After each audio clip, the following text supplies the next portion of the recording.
Hoy día vamos a desarrollar farmacología endocrinológica.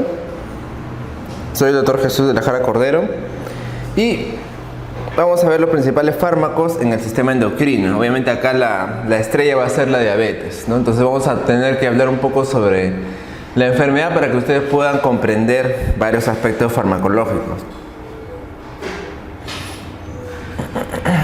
Acá, como podemos ver, este gráfico me sirve para determinar, ¿no?, cómo es el control en el paciente que está en un estado de ayuno y un paciente después del consumo de alimentos, ¿no? Como ustedes pueden ver, cuando un paciente ha tenido consumo de alimentos, se eleva normalmente la glucosa, ¿no? 120 a 140, que es el valor que todos esperamos que se pueda elevar. Y esta glucosa va a ir en parte hacia el hígado, otra parte va a ir hacia el músculo estriado también, ¿no? Va a ingresar. Y por otro lado tenemos que el estímulo del encéfalo, que va a ser ocasionado por el aumento de glucosa, también va a ir hacia los islotes pancreáticos, ¿no? Ustedes saben que en el páncreas, en las células beta, se produce la hormona insulina. La insulina lo que va a hacer es controlar el nivel de glucosa en sangre, ¿ya? Entonces la insulina, su objetivo es que la glucosa en sangre baje. ¿Cómo lo va a hacer? Puede hacer que los carbohidratos de la dieta ingresen al hígado formando glucógeno, ¿no? Formando glucógeno. Entonces los carbohidratos, la glucosa que se encuentra en la sangre es el monosacárido. Entonces, para disminuir esos niveles, la insulina ayuda a que el monosacárido se reúna con otras glucosas y formen el glucógeno, que es un azúcar más complejo. Y este glucógeno se puede almacenar en el hígado, ¿ya? Entonces es un mecanismo por el cual la glucosa va a bajar. Otro mecanismo va a ser también el ingreso de la glucosa al músculo estriado. Y por otra parte también la generación de tejido adiposo, ¿ya? El tejido adiposo también va a ayudar a disminuir los niveles de glucosa, porque la glucosa va a poder ingresar en parte a estas células, ¿no? Entonces por eso se dice que la insulina, es una hormona que forma compuestos. ¿Cómo se llama eso? Anabólica, ¿sí? Una hormona que destruye compuestos se llama catabólica, que es lo opuesto, ¿no?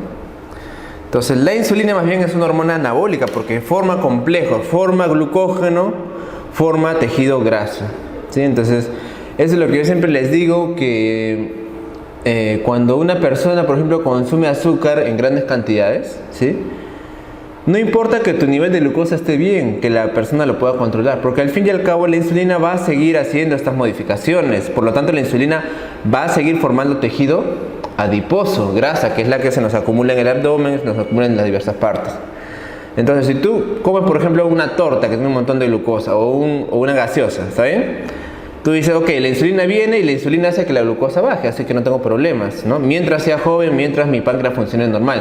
Yo puedo meter un montón de gaseosa y aún así la insulina va a bajar los niveles de glucosa. Pero lo va a hacer a un costo, y ese costo, por ejemplo, es creación de tejido adiposo. Entonces, por eso siempre, no importa que si nuestra glucosa está bien, aún así la insulina no va a dejar de formar grasa. Por eso es importante que si nosotros controlamos más bien la necesidad que tenemos de insulina, vamos a tener un mejor peso y una mejor salud, ¿no? Por esos motivos. Muy bien, y en el estado, como ustedes pueden ver, de ayuno, en el estado de ayuno, o sea, la persona que está sin comer, la glucosa va a estar en niveles bajísimos, por ejemplo, menos de 100, ¿sí? Más bien ahí va a pasar todo lo contrario, ¿no? Como ustedes pueden ver, se va a dejar de formar tejido adiposo. Esa es la razón por la cual obviamente la persona, aparte que no come, es que baja el nivel de tejido adiposo, ¿verdad? Recontra delgada. La insulina va a disminuir el ingreso de la glucosa al músculo, ¿sí? Porque como no hay glucosa en sangre, entonces va a entrar menos glucosa. Y además, obviamente, se va a formar menos cantidad de glucagón, ¿no? Y el menos cantidad de glucagón, que es la hormona, esa hormona es la hormona que se produce en las células alfa del páncreas. Se van a generar más cantidades más bien de glucagón para subir la glucosa, ¿ya? Y obviamente la parte del glucógeno que está en el hígado va a tratar de degradarse para construirse en glucosa. Este proceso se llama glucogenólisis. ¿Ya? La glucogenólisis es cuando el glucógeno que está formado en el hígado va a desintegrarse ¿en qué, doctor? En glucosa, ¿sí? Entonces, fácil. Una persona que está en ayuno, ¿qué hace primero? Primero utiliza la glucosa que está en sangre, ¿sí? Una persona que está en ayuno deja de comer la glucosa que está en sangre. Una vez que se ha gastado la glucosa en la sangre, ¿qué va a pasar? Vamos a recurrir a las reservas. En el hígado hay gran cantidad de glucógeno que va a ser degradado a glucosa, se llama la glucogenólisis, ¿ya? Entonces nuestras reservas las vamos gastando. Si seguimos sin comer, vamos a entonces generar glucosa a partir de compuestos diferentes, como proteínas. Eso se llama gluconeogénesis, formación de glucosa a partir de otros compuestos como proteínas. Entonces, este proceso que se da en el ayuno se da en una persona que deja de comer, utiliza la glucosa que está en la sangre, utiliza la reserva del hígado y finalmente vamos a degradar nuestras proteínas para transformarlas en glucosa. Obviamente esto de acá va a ocasionar todavía mayor pérdida de peso. Imagínate que vas a utilizar las proteínas del músculo, las proteínas que se encuentran en el cuerpo, para transformarlas en glucosa. Entonces, de esta manera fácil ustedes pueden recordar las funciones de la insulina. ¿Qué hace la insulina? Disminuye el proceso de glucogenólisis, aumenta más bien la formación de glucógeno y disminuye el proceso de gluconeogénesis. ¿Qué hace el glucagón? El glucagón, que es la hormona producida por las células alfa, todo lo contrario, favorece la gluconeogénesis y favorece la glucogenólisis. Ya, esos son los pasos que nosotros tenemos que ver en las hormonas que controlan el nivel de glucosa.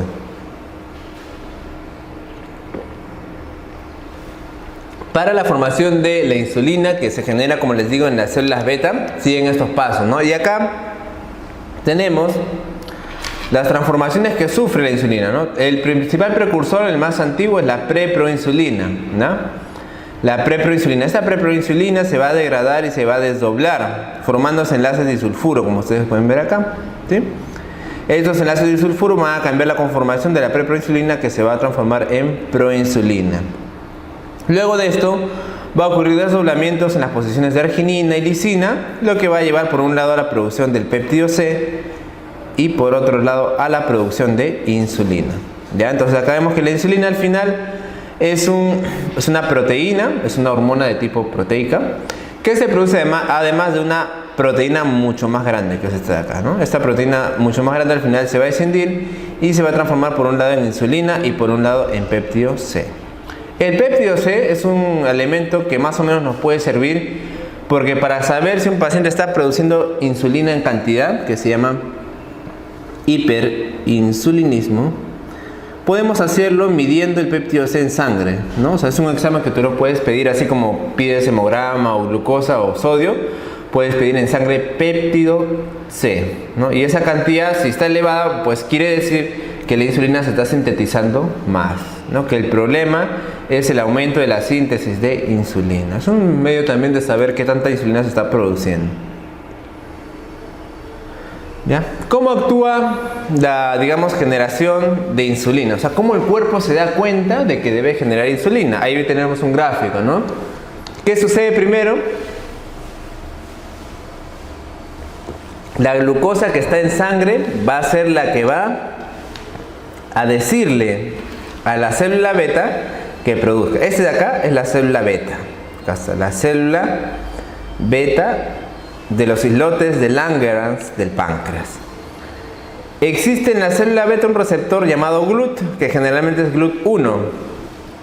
Este GLUT1 va a recibir a la glucosa. Entonces, la glucosa en sangre, cuando la glucosa aumenta mucho, demasiada glucosa, se une al receptor GLUT1 y ese GLUT1 dice, ah no, la glucosa está muy alta, va a ocurrir un proceso de fosforilación por una glucosinasa y eso de acá va a aumentar el ATP cíclico, ¿no? El ATP, el adenosín trifosfato. Este ATP le va a decir a este receptor, que es un receptor de conductos de potasio, que aumente el transporte o que disminuya el transporte. En este caso, que es un paciente que tiene mucha glucosa, le va a decir que ingrese el potasio, ¿sí?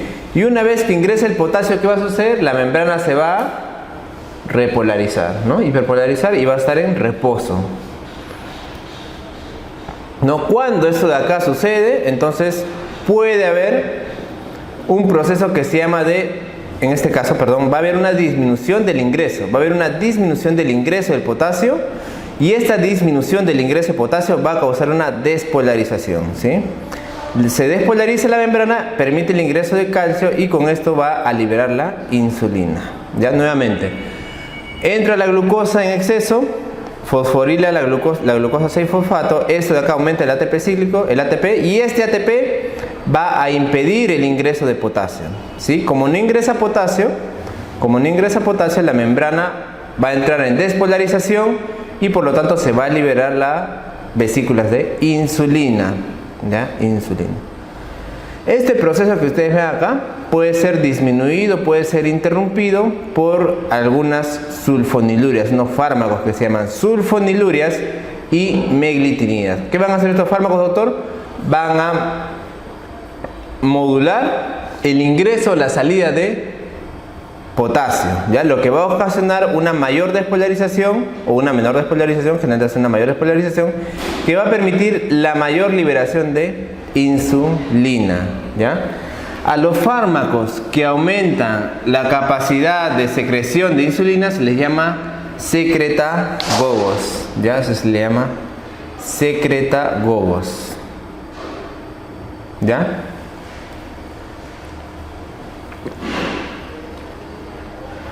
Muy bien.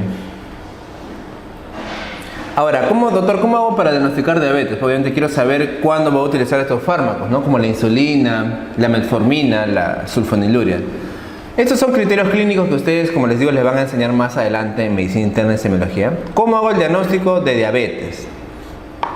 Un paciente que tenga síntomas de diabetes más glucosa en sangre mayor de 200, ¿ya?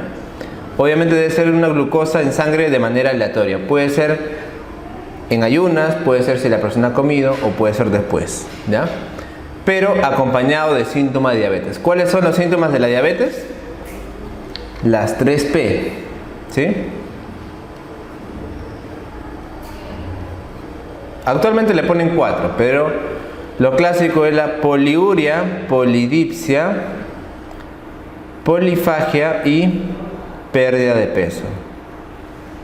¿Sí? ¿Han escuchado esos términos? Esos términos de acá son, digamos, parte del argot médico, ¿no? De que ustedes van a ver en semiología y medicina interna. Son términos difíciles, pero que ustedes van a manejar cuando sean médicos de la manera más sencilla, ¿no? ¿Qué es poliuria? Aumento de orina, ¿sí? Poliuria, una persona que orina bastante. Polidipsia, aumento de la sed, ¿ya? Tengo mucha sed, polidipsia.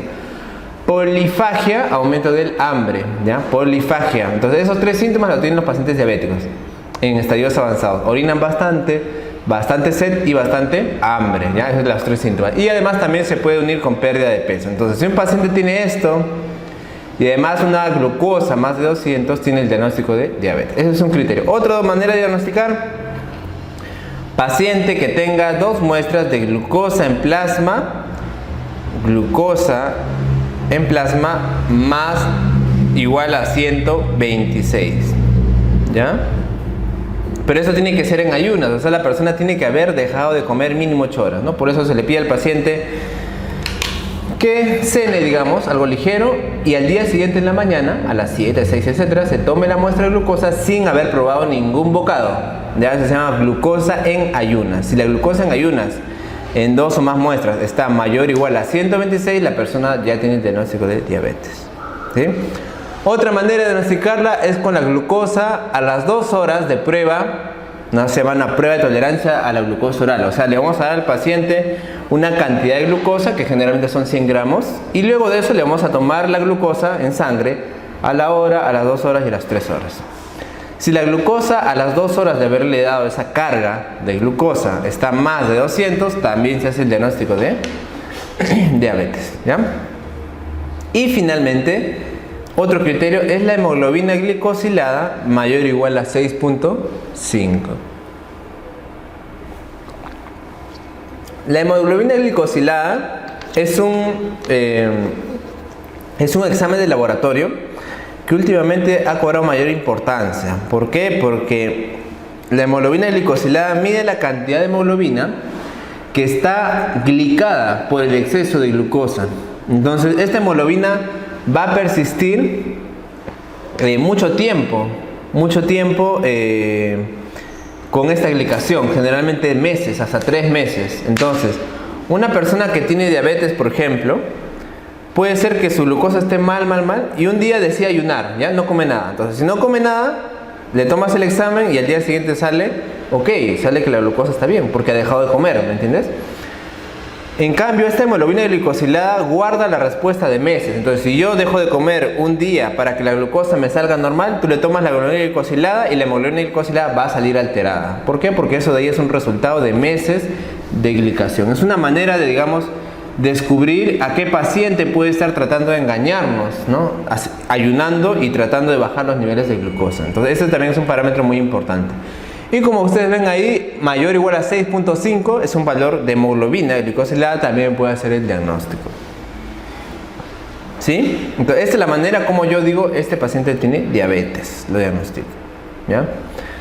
Ahora, doctor, hay que ver que algunos fármacos pueden elevar el nivel de glucosa y otros pueden bajar. ¿Por qué es importante esto? Obviamente para que no te confundas si piensas que un paciente es diabético y que simplemente ha tenido una elevación por fármacos, o si un paciente que es diabético y está en tratamiento, puede ser que se le baje mucho el azúcar, ¿no? Y quizás es por algunos medicamentos, ¿ya?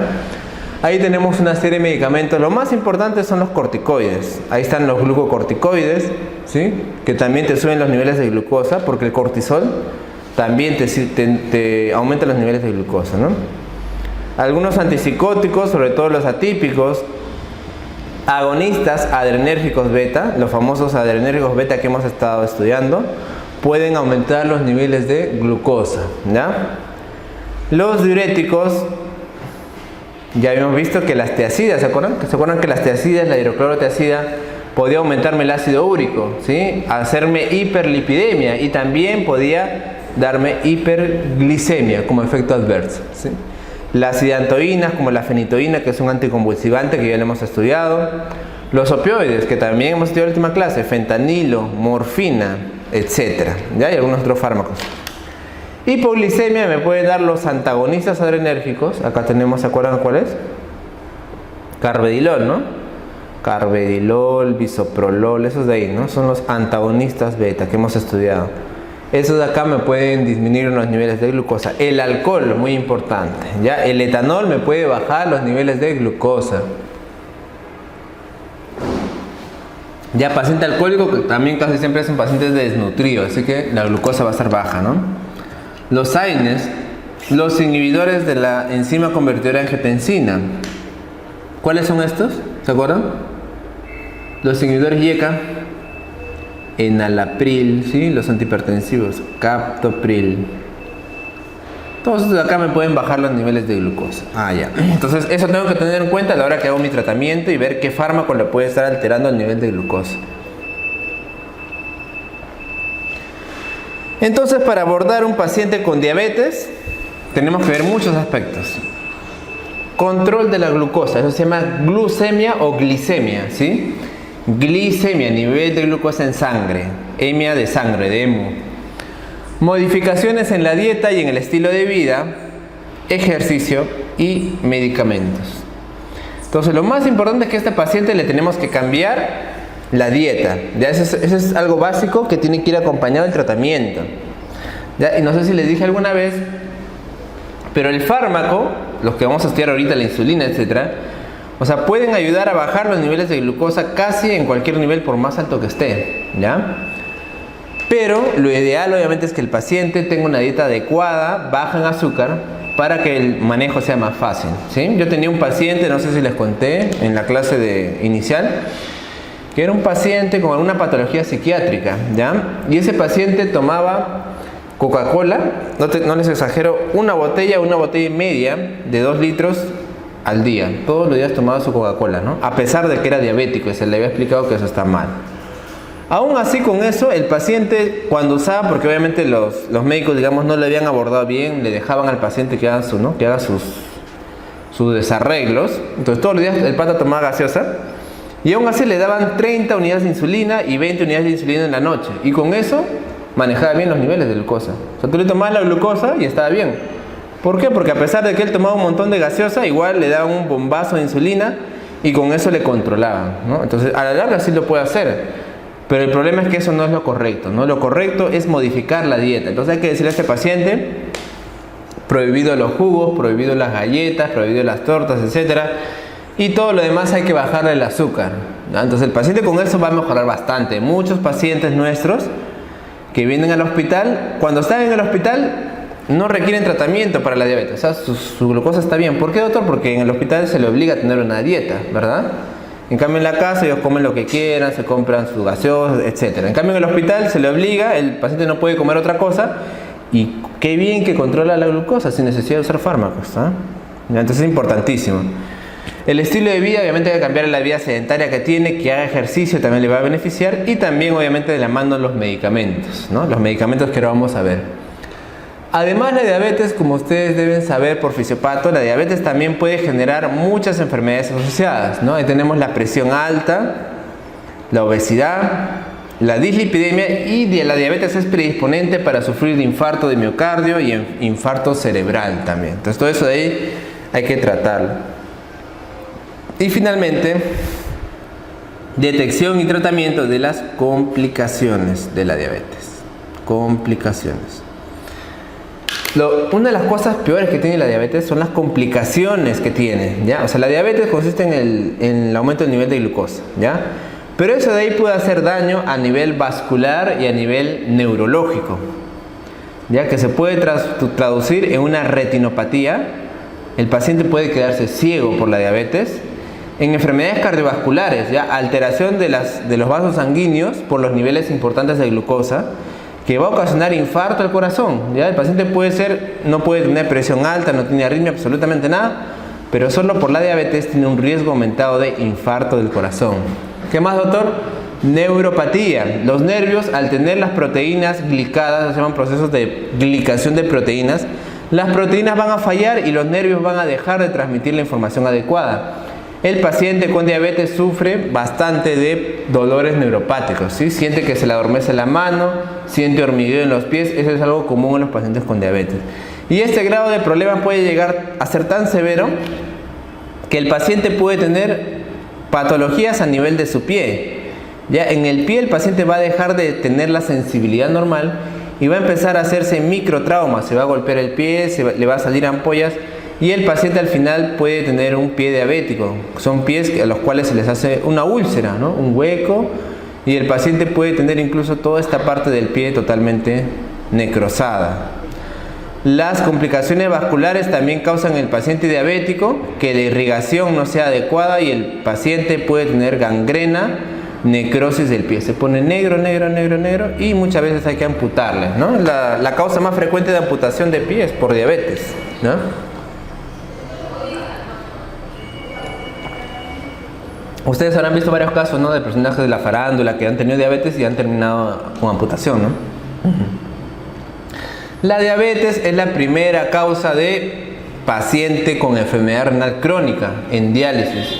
Si tú vas ahorita al Rebagliati y ves a todos los pacientes que se dializan, el gran porcentaje es por diabetes. ¿Ya? La diabetes causa enfermedad renal crónica y hemodiálisis en estos pacientes. Entonces la diabetes en verdad es una enfermedad recontra complicada. Aparte del control de la glucosa, como tú puedes ver que es solo esta parte, ¿sí?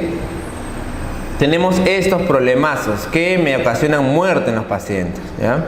Esto de acá no lo vamos a ver, lo que vamos a ver nosotros es esta parte. Ahora, esta parte es fundamental porque todo esto de acá es consecuencia del mal control glucémico. Un paciente que tiene la glucosa alta todos los días va a tener más daño a nivel renal, más daño a nivel de la retina, más daño a nivel cardiovascular. Así que esta parte es la más importante. Acá está, ¿sí? Bien claro. Me dice, ¿cuáles son los objetivos del tratamiento de la diabetes? O sea, cuando yo veo que mi tratamiento para bajar la glucosa me está yendo bien. Entonces, el objetivo, como dice ahí, es la hemoglobina glicosilada, que hemos visto por acá, 6.5. El valor que nosotros debemos mantenerlo es menor de 7. Doctor, ¿por qué 7? Se ha visto que cuando los pacientes nosotros somos muy agresivos y tratamos de controlarle a menos, a 6.5 por ejemplo, nos podemos ir al otro lado, ¿ya? Y ocasionarle hipoglucemia. La hipoglicemia es una complicación potencialmente mortal. Entonces es, digamos, mucho más peligroso llevarlo a la hipoglicemia que el paciente tenga una hiperglicemia, digamos, moderada, ¿no? Otro, los niveles de glucosa preprandial. ¿Qué es preprandial? Antes de la comida, ¿ya? Prandiales de la comida. Glucosa preprandial es antes que el paciente tome su desayuno, esa es la glucosa preprandial. Antes de que el paciente tome su cena, esa es la glucosa preprandial, ¿no? La glucosa postprandial es la glucosa que se le toma al paciente después de que ha comido, ¿no? Ha desayunado, ok. Obviamente la glucosa postprandial va a ser más alta siempre que la preprandial, ¿no? Porque al comer el paciente consume glucosa y eleva la glucosa, ¿ya? Entonces, la glucosa preprandial debe estar entre niveles de 70 y 130 y la glucosa postprandial después de las comidas hasta máximo de 180. La presión arterial en estos pacientes idealmente tienen que manejarse menos de 130 con 80, ¿sí? A diferencia de los demás pacientes, ¿no? Con hipertensión que pueden estar en 140, 90, ¿no? Esto de acá idealmente 130, 80. Y además tenemos también que ver los niveles de lípidos. Idealmente los pacientes deben tener el LDL menos de 100, el HDL más de 40 y los triglicéridos menos de 150. Esos son los niveles que nosotros debemos tratar de llegar a los pacientes diabéticos. ¿Ya? Entonces para esto nosotros vamos a usar una alternativa, es la insulina, ¿no? Ese es el compuesto de insulina. Ya saben ustedes que es una proteína, es una hormona de tipo proteica. Y la insulina, esa es la insulina original, ha tenido diversas modificaciones para llegar a tener ciertas características farmacocinéticas favorables, ¿no? Acá está la insulina Lispro, son los nombres según el radical que se le aumenta o se le quita, ¿no? La insulina que se le aumenta la arginina le llaman la insulina glargina, ¿sí? Glargina. La insulina glulicina, la insulina aspártica por el asparto y la de Temir tiene una modificación en la lisina, como ustedes pueden ver, ¿ya? Entonces, estos compuestos de insulina, ¿en qué se diferencian, doctor? En esto, ¿ya? En el tiempo de duración inicio, más que todo, ¿ya? Como ustedes pueden ver, tenemos la insulina de acción corta. Está la insulina aspártica, ¿ok? La insulina glulicina, la insulina Lispro y la insulina regular, que es la que más usamos quizás en el hospital, ¿no? La insulina regular. Acá sí, ustedes tienen que aprender y les aconsejo que memoricen más o menos los tiempos en el cual actúan y cuánto me dura cada tipo de insulina. Eso ustedes tienen que saberlo, ¿ya? Esa de acá, la aspártica, glulicina y Lispro, el inicio aproximadamente de acción 15 minutos, ¿no? 15 minutos. Efecto máximo, o sea, en el efecto en el cual van a bajar la glucosa al máximo, 1 hora, media 1 hora. Y la duración aproximadamente de 3 a 4 horas, ¿ya? De 3 a 4 horas. Eso es lo que me dura una insulina. Y la regular, que es la que más usamos, también es relativamente de efecto corto. Inicia a la media hora o a la 1 hora. Efecto máximo de 2 a 3 y la duración de 4 a 6 horas, ¿ya? De 4 a 6 horas. Ese es el tiempo que me dura más o menos la acción de la insulina regular. Esa es la que más, una de las que más usamos. En la de acción prolongada, acá tenemos a la NPH, ya esa es la famosa insulina Humulin. Empieza la acción dentro de 1 a 4 horas. El efecto máximo es de 6 a 10 horas y la duración puede ser de 10 hasta 16 horas, ¿ya? Obviamente, si la duración es mayor, ustedes comprenderán que la insulina se va a dar más espaciada, ¿no? Y la insulina de Temir y la glargina, ambas tienen inicio de acción de 1 a 4 horas. No tienen efecto máximo muy bien establecido. Ahora vamos a explicar por qué.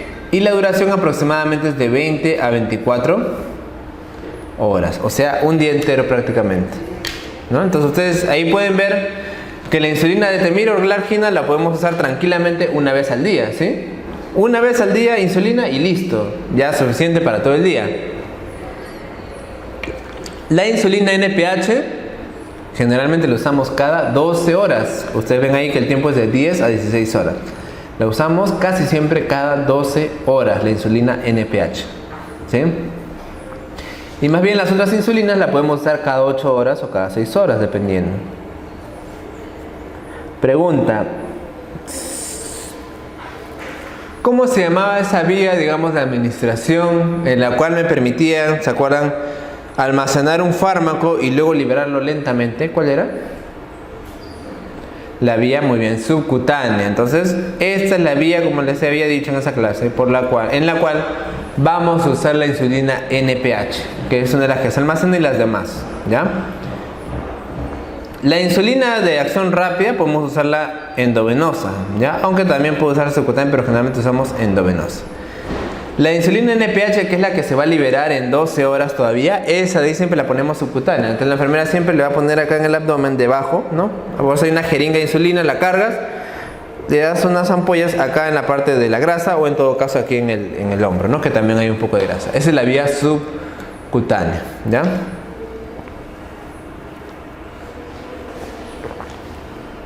Pregunta: si yo tengo un paciente que me viene con la glucosa muy alta, 300, 400, ¿qué insulina voy a preferir darle a este paciente que me viene con una emergencia, digamos? ¿Cuál de todas le daríamos? ¿La glargina o la regular? La regular, ¿no? Por el inicio de acción más rápido, ¿está bien? Entonces, ante emergencia, doctor, de preferencia la regular. Entonces, me eleva la glucosa, regular. ¿Para qué voy a dar la NPH y la glargina? Para el control de un paciente relativamente estable, ¿sí? Un paciente que, bueno, tiene glucosa elevada, pero que no le va a causar problemas.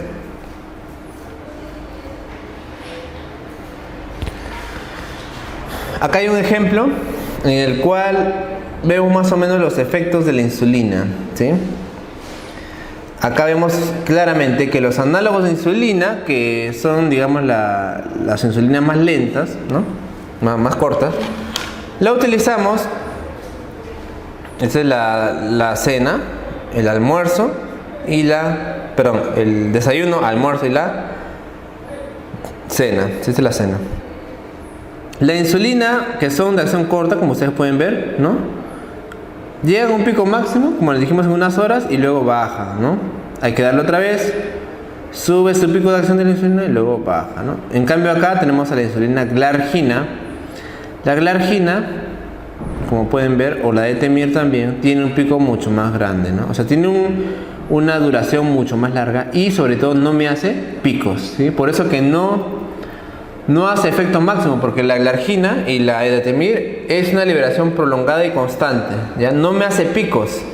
Estos picos son peligrosos, porque los picos quiere decir que en algún momento se libera una gran cantidad de insulina que pueden ocasionar tal vez un poco más de riesgo de hipoglicemia, ¿no? Entonces, lo mejor, la insulina ideal sería pues aquella que no tenga tantos picos, como ahí vemos en el caso de la glargina, y que su duración sea mucho más larga, ¿no? Similar, esta es la insulina regular, la que está en punteado, y la azul es la NPH, ¿no? Como podemos ver, la NPH me dura aproximadamente 12 horas, ¿no? Inicio, eleva, llega a un pico y luego va bajando. Entonces debo iniciar otra vez en la noche, antes de acostarse, o en la tarde. Y la insulina NPH todavía va a persistir, ¿no? La insulina regular, como ustedes pueden ver, el comportamiento es muy similar a los análogos y aumenta los niveles por un cierto periodo, ¿no? Esos son los efectos de la insulina, entonces, ¿no? Lo que nosotros esperamos, ¿no? Y por otro lado tenemos que ver que también nosotros tenemos dos formas de administrar la insulina, ¿no? Generalmente la administración que se prefiere es la de basal, ¿no? Basal bolo, que quiere decir que nosotros le vamos a dar una cantidad exacta de insulina que le va a servir para todo el día, ¿ya? Para todo el día. Por ejemplo, le vamos a dar 20 unidades de glargina. Entonces estas 20 van a estar de manera constante todo el día. Y aparte podemos darle quizás algunas dosis de insulina rápida. Eso se llama dosis bolo, ¿no? Por eso se llama dosis basal bolo. Basal es la insulina que le vas a dar una cantidad para todo el día, que puede ser NPH, Edatemir o glargina. Y la dosis bolo es lo que le vas a dar en pequeños bolitos de insulina rápida para obtener una respuesta adecuada, ya sobre todo cerca al almuerzo. Muy bien. Ya con esto, o sea, acá acabamos más o menos lo que es el manejo de la insulina en pacientes estables, ¿ya? Ahora, ¿cómo hacemos esto normalmente en el hospital?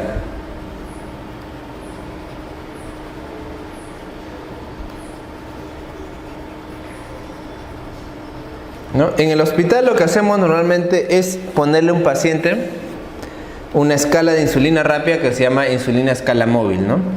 Para eso utilizamos la insulina R, que es la más rápida que tenemos, ¿no? Entonces le ponemos así, insulina R a la siguiente escala. Si la glucosa, este es de hemoglucotés, hemoglucotés es la prueba en la cual la enfermera tiene su maquinita, ¿sí?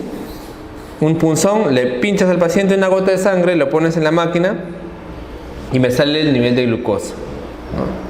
Eso lo venden en farmacias y eso es lo que usan las enfermeras para controlar al paciente cada vez que se le pida, ¿no? Porque imaginarán que sacarle una muestra de sangre, que también se puede hacer, ¿no? Sacar una muestra de sangre y llevarla al laboratorio se demora mucho más, ¿no? Pero también te da un nivel de glucosa más real, ¿no? Pero nosotros manejamos siempre el glucotés, que es mucho más rápido, ¿ya? Normalmente nosotros le pedimos a la enfermera que le tome hemoglucotés cada 8 horas o preprandial, ¿no? ¿Qué era preprandial?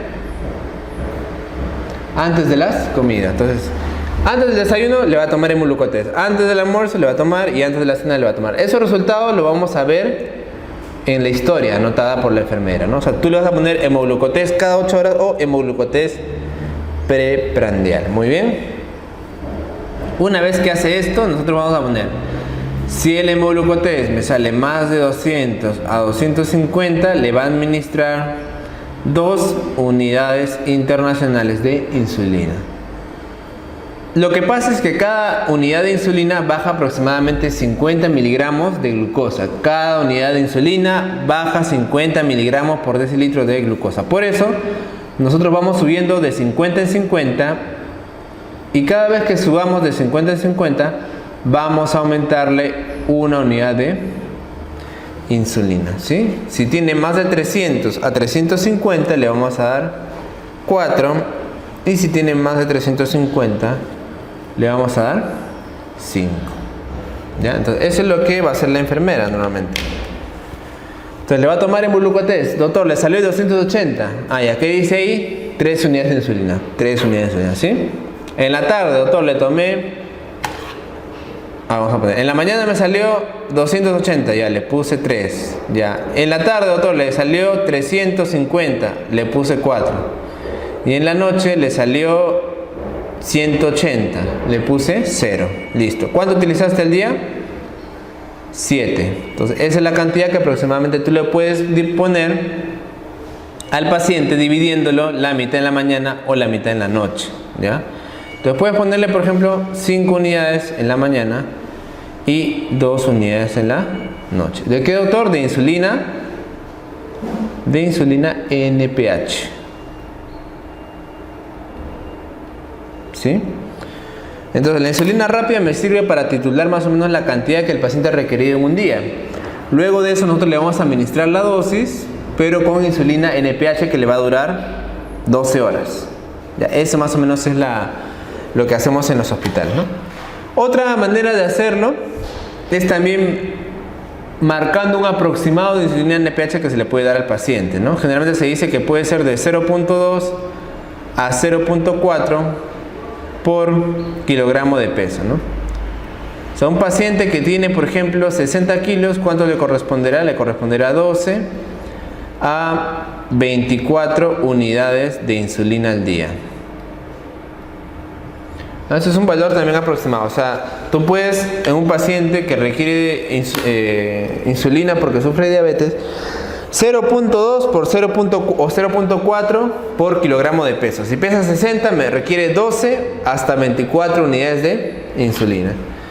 De este requerimiento, tú le puedes dar igual las 2/3 partes en la mañana si quieres, 8 unidades en la mañana y 4 unidades en la noche. ¿De qué, doctor? De insulina NPH, que es la más larga, ¿sí?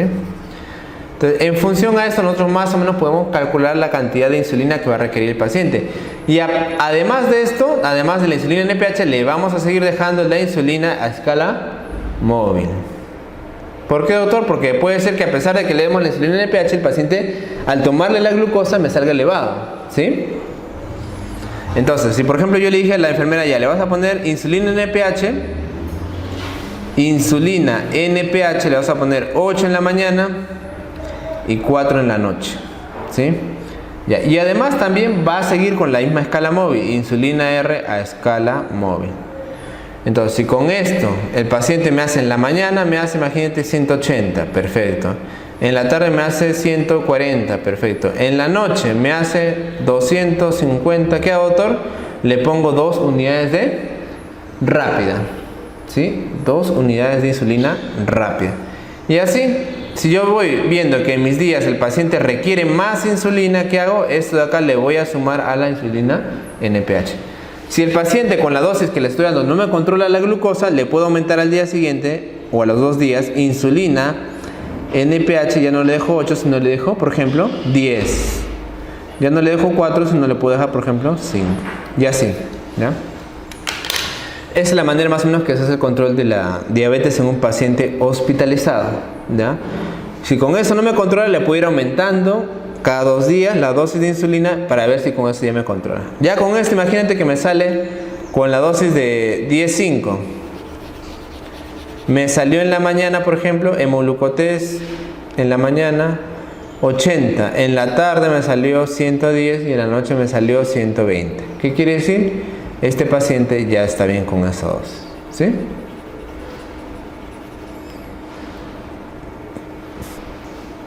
¿En qué caso se usa la insulina? La insulina se va a usar en pacientes que no me respondan con los antibióticos orales, o sea, las pastillas. Y segundo, en pacientes que están hospitalizados. Ya, eso es algo muy importante. Hospitalizado. Un paciente que ingresa al hospital generalmente por una infección o un cuadro severo tiene que recibir insulina. Doctor, ¿y si estaba tomando metformina o estaba tomando glibenclamida, que son estos fármacos que tomamos por la boca para la diabetes? Lo suspendemos. ¿Por qué, doctor? Porque la insulina es un fármaco que te permite regular la dosis rápidamente en un paciente que está hospitalizado. El paciente hospitalizado se supone que está con una sepsis, con una pancreatitis, con algo. Entonces, esa enfermedad le va a hacer que no controle bien la glucosa. Entonces, la pastilla no le va a hacer bien. Tiene que ir a insulina porque la insulina es fácil de controlar. Si con la insulina me estoy pasando de dosis, le corrijo. Si la insulina me falta, le meto más insulina. Es un método más fácil de controlar la glucosa, ¿ya? Entonces, nuevamente, si un paciente se hospitaliza y tiene un cuadro agudo, un cuadro difícil, hay que retirarle la medicación oral e instalarle la medicación por insulina. Cuando el paciente se vaya a casa, le quite la insulina y vuelve a su medicación habitual. Ya, eso es lo que se hace en estos pacientes. Entonces, para todo eso me sirve la insulina. Muy bien. Ahora, existen cuadros también que son llamadas emergencias hiperglicémicas. ¿Ya? Emergencias hiperglicémicas. Esto se da en pacientes que generalmente no han tenido un control de diabetes, o sea, no sabían que eran diabéticos, o que son diabéticos que son muy mal controlados. Ya, como dice ahí, el mayor problema es la deficiencia de insulina, falta de insulina.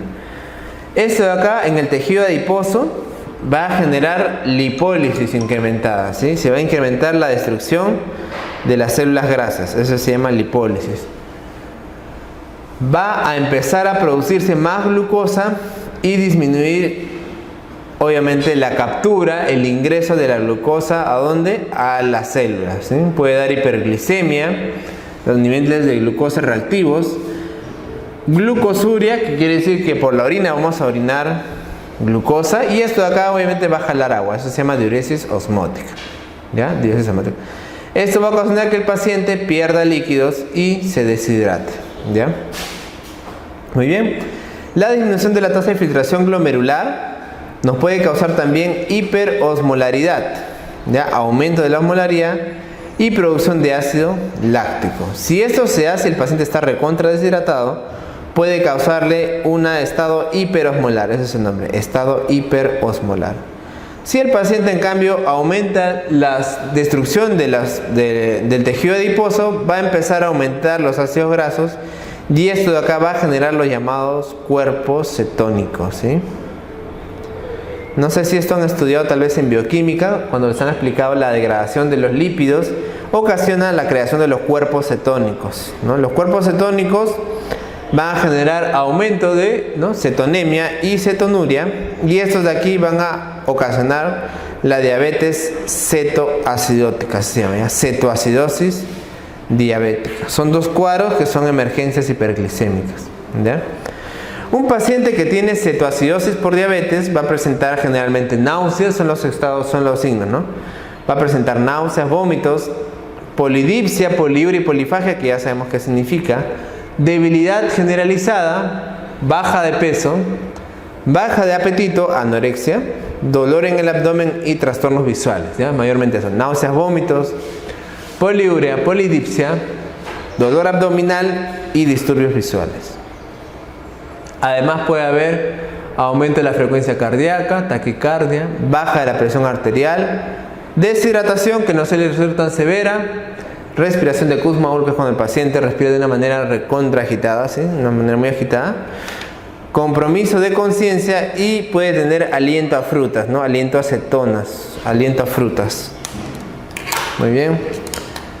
El paciente en cambio que tiene un coma, el llamado síndrome hiperosmolar, que también es una consecuencia de la diabetes, va a tener más que todo poliuria, polidipsia, pérdida de peso y cambios del estado de conciencia. ¿Qué más, doctor? Va a haber una deshidratación que va a ser más grave que en el caso anterior, una deshidratación extrema, hipotensión, hipotermia y también puede haber, más bien va a haber ausencia de la respiración del Kussmaul, ¿no? Dilatación gástrica, ilio, confusión y hasta coma, ¿ya? Entonces, el paciente con síndrome hiperosmolar mayormente va a estar mucho más deshidratado que el paciente con cetoacidosis. Muy bien, para diferenciar si un paciente me viene con un problema de cetoacidosis o de síndrome hiperosmolar o de estado hiperosmolar, se hace este cuadrito, que este es muy importante, ¿no? O sea, un paciente que viene a la emergencia en estado de coma, eso se llama ya, coma, cetoacidótico, coma, hiperosmolar, vamos a ver generalmente que está inconsciente, ¿ya? Y la diferencia más importante, como ustedes pueden ver acá, es el nivel de pH, ¿sí? El nivel de pH va a estar menos de 7.3 en los pacientes con cetoacidosis diabética. En el paciente con estado hiperosmolar puede estar más de 7.3, eso no es problema, más de 7.3. En el paciente con diabetes, dependiendo del grado, si es leve va a estar de 7.25 a 7.3, si es moderada de 7 a 7.3 y si es severa menos de 7. Esto va a estar en relación con el nivel de bicarbonato, obviamente, ¿no? El bicarbonato va a estar más bajo mientras más el pH esté bajo. Conocen ustedes que el bicarbonato es un electrolito que le va a dar al paciente un aumento del pH, ¿no? Mayor bicarbonato, mayor pH. Entonces, si el pH está bajísimo, el bicarbonato también va a estar menos de 10, de 10 a 15 y acá va a estar de 15 a 18. La presencia de cuerpos cetónicos en orina o en sangre va a estar positiva en el paciente que tiene cetoacidosis diabética. En el paciente que tiene coma hiperosmolar, como ustedes pueden ver acá, no va a haber mayor cantidad de cuerpos cetónicos. El estado mental, generalmente el paciente con estado hiperosmolar está en mayor estado de estupor o coma, o sea, está mayormente más hundido. Y finalmente los niveles de glucosa van a estar generalmente más altos en el paciente con estado hiperosmolar. Más de 600, como ustedes pueden ver acá. En el paciente con cetoacidosis, miren, ¿cuánto está? Más de 250, ¿sí? Doctor, ¿puede estar en 600? Por supuesto, pero lo más común es que no lleguen a ese nivel tan alto, ¿ya? El nivel tan alto generalmente se da en el estado hiperosmolar, ¿ya? Ambos son presentaciones de pacientes diabéticos que me llegan a la emergencia por un aumento del nivel de glucosa y constituye una emergencia. ¿Qué es lo que debemos hacer en estos pacientes? Debemos monitorizar la glucosa con glucómetro cada hora aproximadamente. Los electrolitos, glucosa, creatinina, pH, bicarbonato, todo eso de ahí se hace cada 2 a 4 horas. Vamos a hidratar al paciente con cloruro de sodio, el suero salino, 1 litro durante la primera hora. Luego 250 a 500 cc por hora en relación al nivel de sodio. Y cuando la glucosa del paciente me caiga a 200 en el coma cetoacidótico y 200 a 250 en el hiperosmolar, cambiamos la infusión a dextrosa al 5%. ¿Entendido? Entonces, viene un paciente con una emergencia hiperglicémica, le hidratamos con cloruro de sodio, obviamente que no tiene nada de glucosa, y esperamos. Cuando el nivel de glucosa ya esté menos de 200 en cetoacidosis o menos de 250 en estado hiperosmolar, le voy a cambiar la infusión de cloruro a dextrosa. ¿Sí? Doctor, ¿pero por qué si el paciente está con diabetes? Porque obviamente ya hemos llegado al objetivo, que era bajarle la glucosa a menos de 200 y menos de 250 en el estado hiperosmolar, y hay que volver a darle calorías al paciente. ¿Sí? Hay que volver a darle calorías. ¿Ya? La dextrosa al 5% es obviamente un frasco, es un frasco de solución que trae dextrosa en cantidad 5 gramos por cada 100 cc. Eso es lo que trae, ya 5 gramos por cada 100 cc. Entonces, si un paciente va a estar sin comer, nosotros lo podemos hidratar con esta dextrosa. ¿Qué pasa si al paciente que está sin comer lo hidratamos solamente con cloruro de sodio al 9 por 1000? ¿Qué le pasaría? Primero que al paciente le faltarían calorías, obviamente, ¿no? ¿El sodio da calorías? No. ¿Sí? Pues cloruro de sodio tiene agua y sodio. ¿El sodio da calorías? No. ¿El agua? Tampoco. ¿Qué da calorías? Los azúcares, proteínas y lípidos. Azúcares, proteínas y lípidos. Si yo tomo solamente agua toda mi vida, ¿qué pasa? Me muero, obviamente, ¿no? Si tomo agua nomás, agua, me faltan calorías. Entonces necesito darle calorías a este paciente. Segundo, si el paciente no recibe glucosa, absolutamente nada, ¿qué le va a pasar? Le va a dar una hipoglicemia y puede morir, ¿no? Entonces, por eso, si un paciente está sin comer, está sin probar bocado, sin probar papas, sin probar glúcidos, tenemos que hidratarlo con dextrosa, ¿no? Por eso, esto es lo que nosotros solemos hacer, ¿no? Y a la dextrosa le agregamos cloruro de sodio y un poco de potasio, ¿ya? Entonces, eso es lo que hacemos. Le ponemos dextrosa, 1000 cc, cloruro 2, calium 1, y esto de acá le pasamos 1 a 2 frascos en 24 horas. Con 2 frascos, ¿cuántos litros debería estar recibiendo?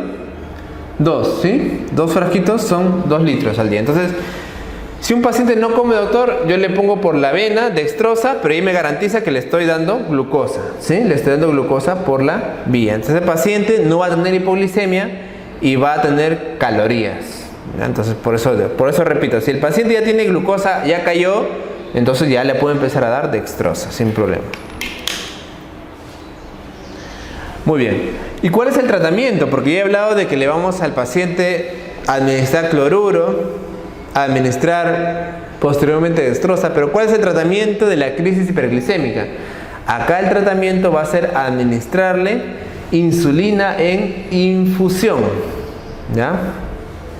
La dosis 0.1 unidades por kilogramo de peso en bolo. Paciente pesa 70 kilogramos. ¿Cuánto le correspondería? 0.1 por 70, 7.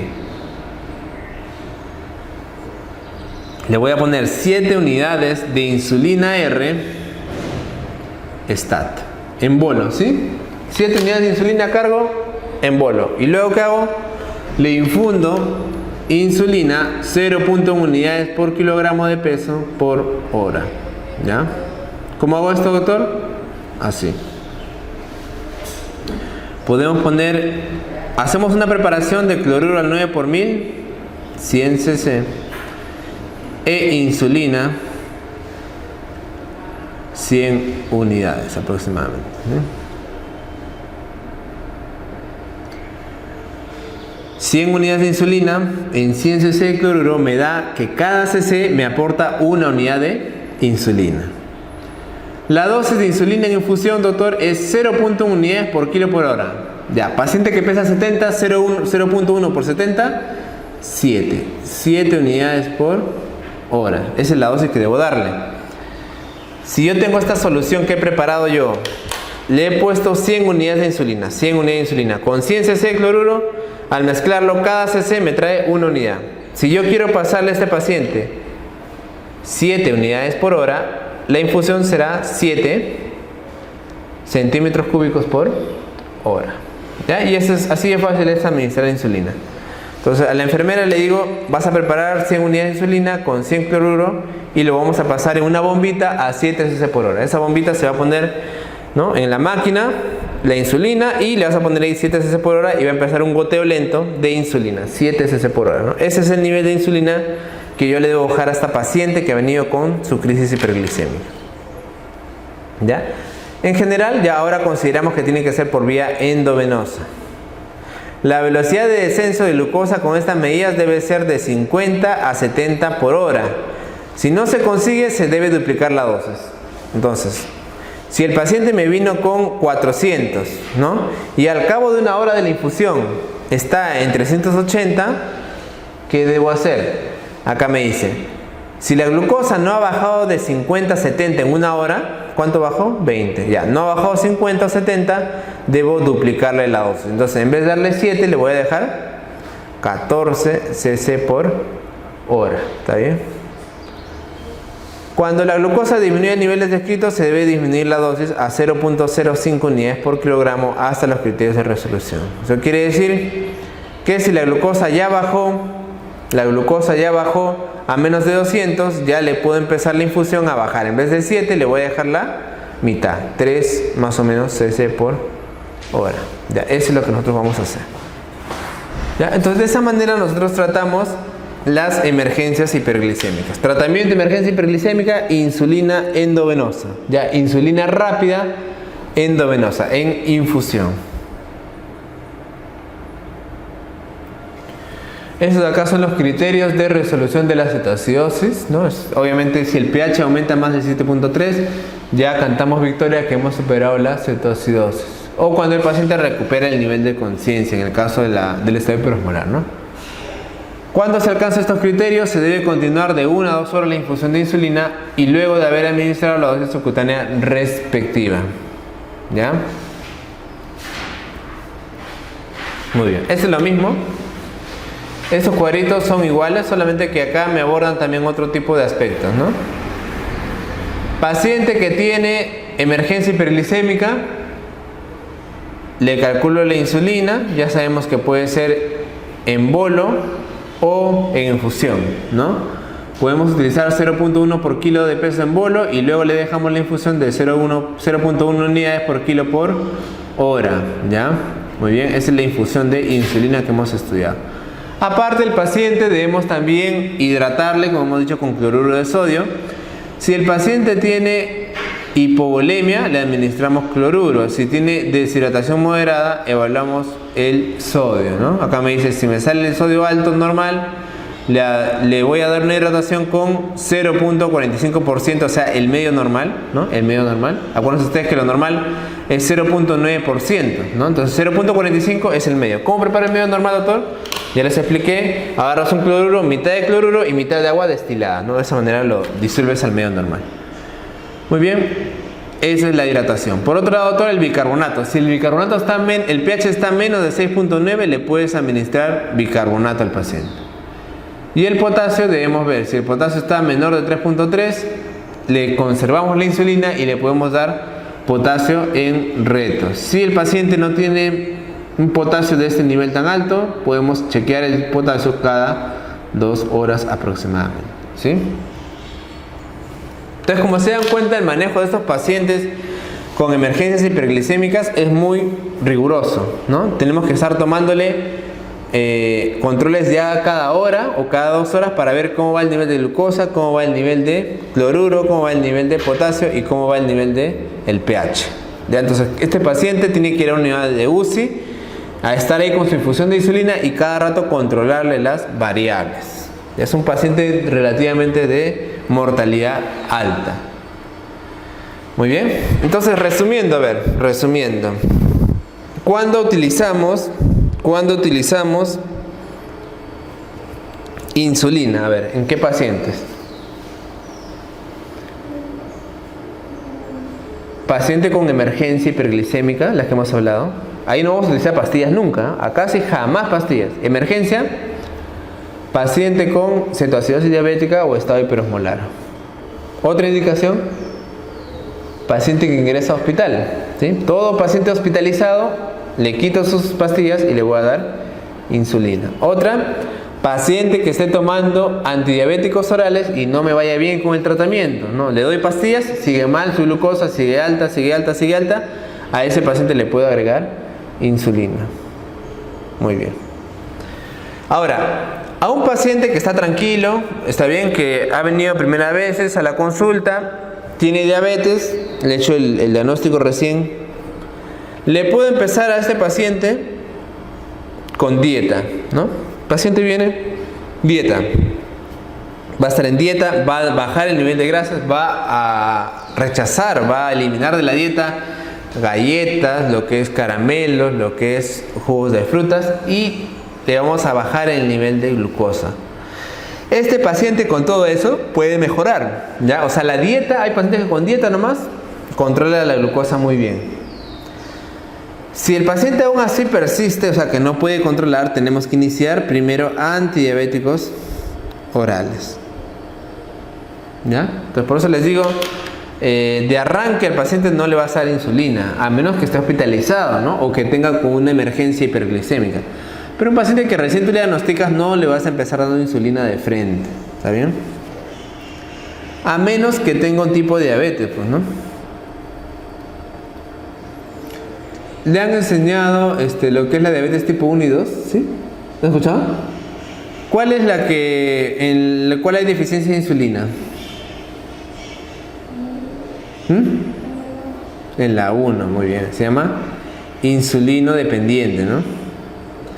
Esa es una enfermedad generalmente autoinmune, en el cual el paciente tiene un ataque a las células beta del páncreas y deja de producir insulina. O sea, sus células del beta ya no producen insulina. Este es el paciente de tipo 1 y el tipo 2, doctor, es el más frecuente. Este paciente es aquel que es un paciente obeso y que genera generalmente resistencia a la insulina. ¿Qué quiere decir eso, doctor? Que la insulina está en niveles normales, o sea, la insulina se está produciendo. El problema son los receptores, por eso se llama resistencia a la insulina.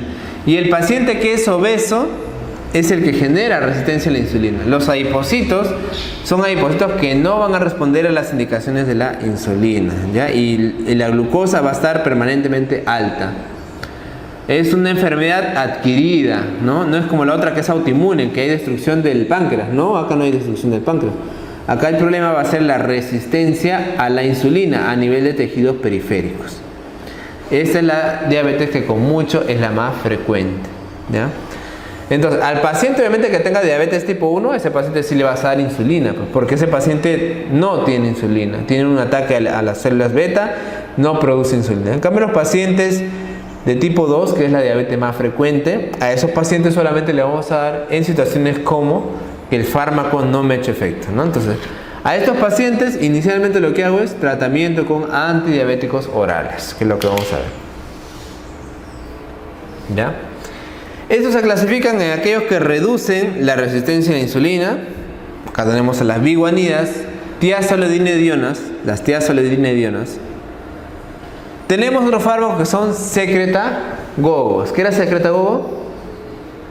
El que aumenta la secreción de insulina, o sea, va a favorecer la secreción de insulina. Muy bien. Sulfonilurias y meglitinidas. Y finalmente tenemos otros que hacen retraso en la digestión y absorción de los carbohidratos. Acarbosa y miglitol. Ahora vamos a verlos.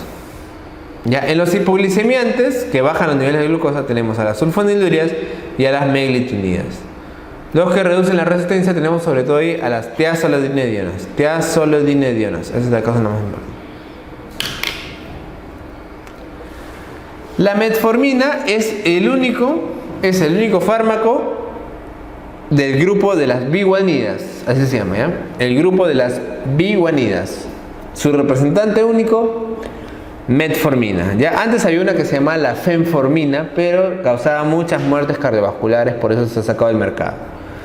La metformina es el único miembro de esa clase. Incrementa la actividad de la proteína sinasa dependiente de AMP, eso se llama la MPK, por fosforilación cuando se reducen las reservas de energía celular. La proteína sinasa dependiente de AMP activada va a estimular la oxidación de ácidos grasos, ¿ya? Oxidación de ácidos grasos, la captación de la glucosa y el metabolismo no oxidativo, reduciendo la lipogénesis y la gluconeogénesis. ¿Ya? El resultado final es el incremento en el almacenamiento de glucógeno. En el músculo estriado, menor tasa de producción de glucosa hepática y aumento de la sensibilidad a la insulina con reducción a la glicemia, ¿ya? Entonces, como ustedes se han dado cuenta, lo que va a hacer la metformina no es alterar el nivel de insulina, no va a hacer que se produzca más. Lo que va a hacer es almacenar más el glucógeno, quiere decir que va a las partículas de glucosa, almacenarlas en el hígado como glucógeno, ¿sí? Por eso dice ahí bien claro, disminuye las tasas de producción de glucosa hepática, ¿ya? O sea, la glucosa que se producía en el hígado producto de la degradación del glucógeno va a disminuir. Más bien lo que vamos a hacer es aumentar el nivel de glucógeno, ¿sí? Almacenando la glucosa en forma de glucógeno. Muy bien, entonces ese es el mecanismo de acción principal de la metformina. Acá está lo mismo, disminuye la absorción de glucosa, disminuye la gluconeogénesis, aumenta la glucólisis, aumenta la captación tisular de glucosa, aumenta la unión de insulina al receptor y aumenta la acción de la insulina post-receptor. Muy bien. Acá tenemos un cuadro comparativo entre las tiazolidinedionas y la metformina. La metformina habíamos dicho que actúa a nivel del AMP, ¿sí? De la sinasa del AMP. Las tiazolidinedionas actúan a nivel de un receptor que se llama el receptor PPAR, ¿ya? La acción farmacológica fundamental de la metformina, doctor, va a ser supresión de la producción de glucosa en el hígado. Supresión de la producción de glucosa en el hígado. Las tiazolidinedionas va a ser principalmente incremento a la sensibilidad a la insulina. Este concepto recuérdenlo porque, como les digo, a pesar de que acá se ha mencionado de que disminuye la resistencia a la insulina, la metformina no es especialista en eso, ¿ya? La metformina sobre todo disminuye la producción de glucosa en el hígado, pero más bien el incremento de la sensibilidad de los receptores de la insulina va a ser más que todo por las tiazolidinedionas, ¿no? Acá pertenece al grupo de las glitazonas. Ya, pregunta de examen, por ahí a veces ha venido, ¿no? ¿Cuál de las siguientes aumenta la sensibilidad de los receptores? Las tiazolidinedionas. Reducción de ácidos grasos mínima, estimulación de adiponectina mínima, efecto en el peso corporal. La metformina más bien disminuye, ayuda al paciente a disminuir de peso, ¿ya? Ese es un factor muy importante. Incluso antiguamente los maestros decían, pues, ¿no? Paciente gordo con diabetes, metformina. Paciente delgado con diabetes, sulfonilurias. Así de simple, ya antes decían así. Edema periférico mínimo con la metformina y moderado puede ser con las tiazolidinedionas. Riesgo de fractura ninguno con el caso de la metformina. Muy bien, entonces no estimula la producción o secreción de la insulina, ya hemos dicho, disminuye los niveles de insulina plasmática.